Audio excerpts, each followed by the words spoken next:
Halo, di video ini saya akan menunjukkan kepada Anda cara mengatur Acer Travelmate Anda.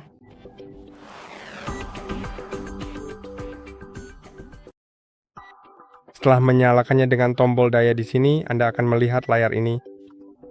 Jika Anda tidak melihatnya, colokkan laptop Anda ke sumber listrik, mungkin baterainya habis. Kemudian cukup pergi ke pilih negara atau wilayah. Terkadang Anda juga mungkin melihat pilihan bahasa, tapi itu tidak terlalu sering muncul. Jadi, ya cukup pilih bahasa jika ada opsinya, lalu pilih negara dan wilayah. Tunggu sebentar sampai prosesnya selesai, lalu pilih tata letak keyboard atau metode input. Saya akan memilih United States, lalu klik ya. Jika Anda ingin menambahkan tata letak keyboard kedua, klik tambahkan tata letak. Saya akan klik lewati. Sekarang jika Anda diminta untuk terhubung ke jaringan dan itu memang diperlukan, secara teknis Anda bisa melewatinya, tapi ada video lain khusus membahas itu karena prosesnya berbeda. Jadi jika Anda ingin melewati koneksi Wi-Fi, tonton video tentang laptop ini tapi yang membahas cara mengaturnya tanpa akun Microsoft, karena video itu juga menunjukkan caranya, bagaimana cara melewati Wi-Fi. Jadi keduanya dijelaskan sekaligus. Sekarang saya akan memilih jaringan Wi-Fi yang ingin saya hubungkan karena terhubung juga cukup berguna. Ini akan memungkinkan Anda masuk ke akun Microsoft Anda jika Anda mau. Itu sangat bagus. Selain itu, semua pembaruan akan diunduh selama proses ini. Jadi pada dasarnya semuanya akan selesai. Seperti seluruh proses pengaturan Anda akan selesai. Sekarang setelah kita melakukannya, klik berikutnya dan saya rasa sekarang akan mulai memeriksa pembaruan. Ya, dan mungkin akan memakan waktu sebentar. Laptop Anda bahkan mungkin akan restart beberapa kali. Jadi saya akan kembali lagi setelah prosesnya selesai. Setelah pembaruan selesai dan perangkat sudah restart, secara teknis Anda bisa memberi nama perangkat Anda, tapi saya akan melewatinya karena itu membutuhkan komputer Anda untuk restart. Sejujurnya, saya tidak terlalu membutuhkan itu. Sekarang mari kita tunggu. Dan sekarang sedang memeriksa pembaruan Windows lagi. Jika sebenarnya pembaruan lagi, maka akan langsung menginstalnya. Dan sekarang proses instalasi ini akan memakan waktu lebih lama daripada yang sebelumnya. Tentu saja jika memang ada pembaruan, karena bisa saja tidak ada pembaruan yang ditemukan.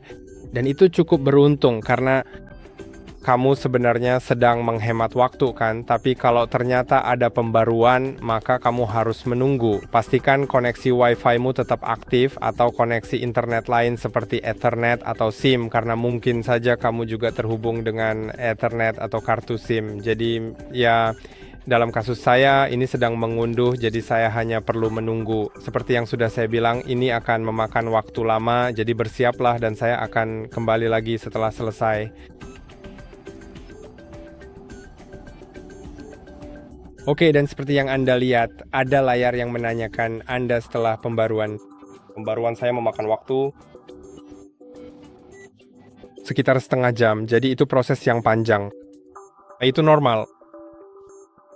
Sekarang meminta saya untuk akun Microsoft, jadi mari klik dan masuk. Jika Anda tidak memiliki akun, Anda dapat mengklik buat satu di sini, tetapi saya sudah memilikinya, jadi saya akan masuk saja. Oke, dan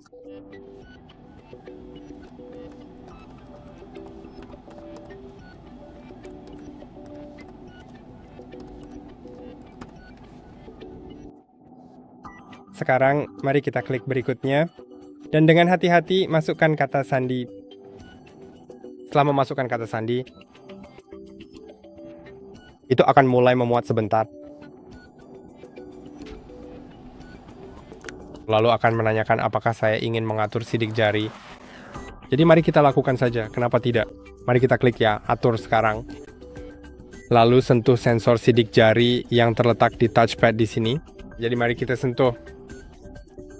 Sekarang lepaskan. Dan sekarang sentuh dan lepaskan beberapa kali sampai sidik jari terdaftar. Ingat untuk menggerakkan jari Anda di setiap pemindaian agar seluruh area sidik jari Anda terscan.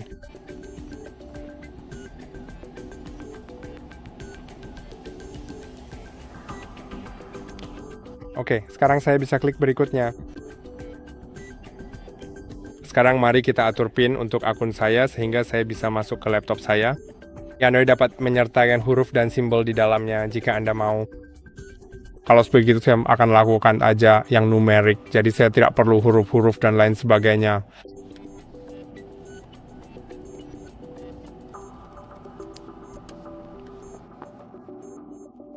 Oke, sekarang itu sedang dibuat. Lalu ada beberapa pengaturan privasi dan saya sangat menyarankan agar Anda membaca sendiri pengaturan tersebut. Apakah Anda setuju atau tidak setuju dengan beberapa di antaranya. Kemudian klik terima di bagian bawah.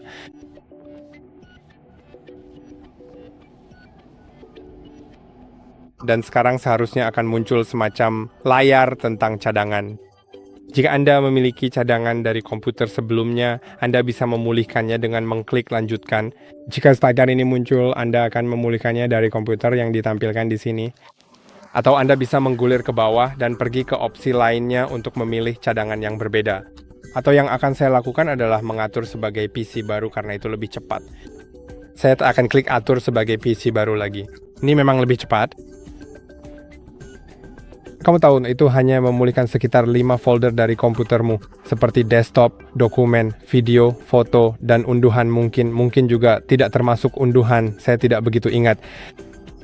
Tapi seperti yang saya bilang, itu hanya memulihkan sekitar 5 folder, dan itu sebenarnya tidak terlalu penting bagi saya, serta memakan waktu lama, waktu yang tidak perlu lama dibandingkan dengan apa yang dilakukan.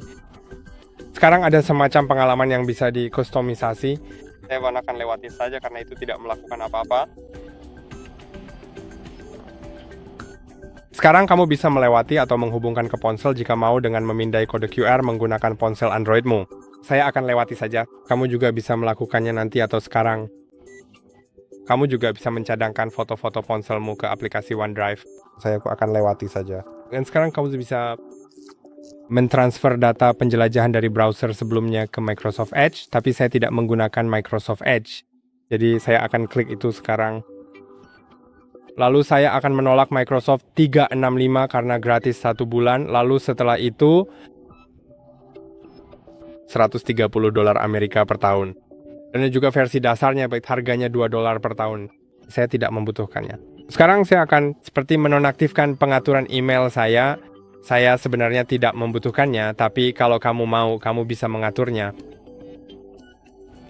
Dan ya, saya akan klik berikutnya hanya untuk menggunakan fitur gratis Microsoft 365.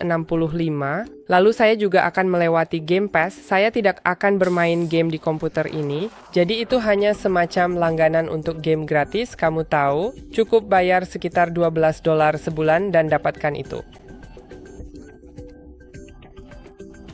Akses ke perpustakaan berisi sekitar 100 game, tapi saya tidak membutuhkannya dan sekarang kamu bisa lihat bahwa laptopnya sudah selesai diatur, jadi silakan digunakan. Saya harap video ini bermanfaat, jangan lupa untuk like dan subscribe, sampai jumpa di video berikutnya.